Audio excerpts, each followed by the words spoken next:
अब इन दोनों के बीच में रेगुलर बात होना स्टार्ट हो जाती है एंड मिड 2024 में इनका MBA कोर्स शुरू हो जाता है। तो उसके लिए ये दोनों ही इंदौर शिफ्ट हो जाते हैं। साक्षी अपनी फैमिली के साथ शिफ्ट होती है और ये अकेला एक रूम लेके शिफ्ट होता है। एंड ये दोनों बहुत अच्छे दोस्त बन जाते हैं, इतने कि ये लोग साथ में पढ़ाई वढ़ाई करना स्टार्ट कर देते हैं। साथ में पढ़ाई करते करते दोनों के ही फर्स्ट ईयर के एग्ज़ाम बहुत अच्छे जाते हैं एंड इसी के साथ उनकी नज़दीकियाँ बढ़ती जाती हैं। एंड सितंबर 2025 में ये दोनों ऑफिशियली एक रिलेशनशिप में आ जाते हैं। सब कुछ बहुत अच्छा चल रहा था उन लोगों के लिए, वो अक्सर साथ में टाइम भी स्पेंड करते थे एंड पीयूष के लिए it was dream come true. But फरवरी 2026 में कुछ ऐसा होने वाला था जिससे उन दोनों की ज़िंदगी तबाह होने वाली थी। फेब 2026 में पीयूष वापस अपने घर जाता है मंदसौर, बिकॉज उसकी बड़ी बहन की सगाई होती है। तो उसके लिए वो मंदसौर वापस जाता है। इवन बस स्टैंड पे पीयूष के डैड उसको रिसीव भी करने आते हैं। जब पीयूष वहाँ रह रहा होता है तो एक दिन पीयूष के डैड के हाथ में पीयूष का फ़ोन लग जाता है एंड वो उसमें पीयूष और साक्षी की फ़ोटोज़ देख लेते हैं। तो वो पीयूष से पूछते हैं कि ये कौन है।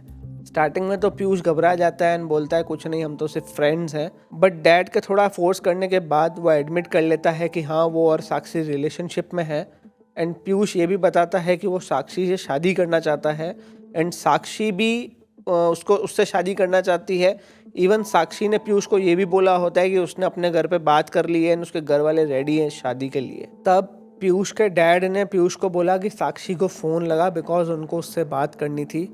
तो साक्षी को पीयूष के डैड समझाते हैं कि अभी बहुत टाइम है, तुम दोनों बहुत छोटे हो, अभी पढ़ाई पे ध्यान दो। एंड वो मान भी जाती है एंड वो पीयूष के डैड को एक प्रॉमिस भी कर लेते हैं कि अब से वो पीयूष से नहीं मिलेगी एंड ना ही वो शादी की बात करेगी।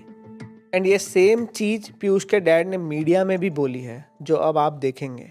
कि मैंने जब लड़के से पूछा था कि ये लड़की कौन है, तो लड़के ने बताया था कि मैं इससे शादी करना चाहता हूँ। तब मैंने उससे बोला कि बेटा अभी पढ़ाई कर रहे हैं, पहले पढ़ाई पूरी कीजिए, उसके बाद शादी तेरी करनी है, शादी करना है और करेंगे तेरी शादी। तब मैंने कहा था कि मेरे को लड़की से बात करा दो। उसने लड़की से बात करी। मैंने लड़की को भी समझाया कि आप जो है पीयूष के साथ पढ़ते हो। तो बोले हाँ। मैंने कहा पीयूष के नाम की दोस्ती है तो उस दोस्ती को ज़्यादा मत बढ़ाओ और अभी इसको यहीं रोक दो। खैर, जैसे ही पीयूष ने ये बात सुनी कि साक्षी ने उसके डैड को प्रॉमिस किया है कि वो अब से पीयूष से नहीं मिलेगी, ना शादी की बात करेगी, तो वो बहुत ज़्यादा ही गुस्सा हो जाता है। उसको लगने लगता है कि साक्षी उसको मतलब रिजेक्ट कर रही है, एक तरीके से उसको रिजेक्शन सा फील होता है। एंड सिंस वो बिल्कुल पागल होता है साक्षी के पीछे, उसको बस साक्षी से शादी करनी होती है, तो वो वेट करता है वापस अपने इंदौर जाने का एंड साक्षी को कन्फ्रंट करने का।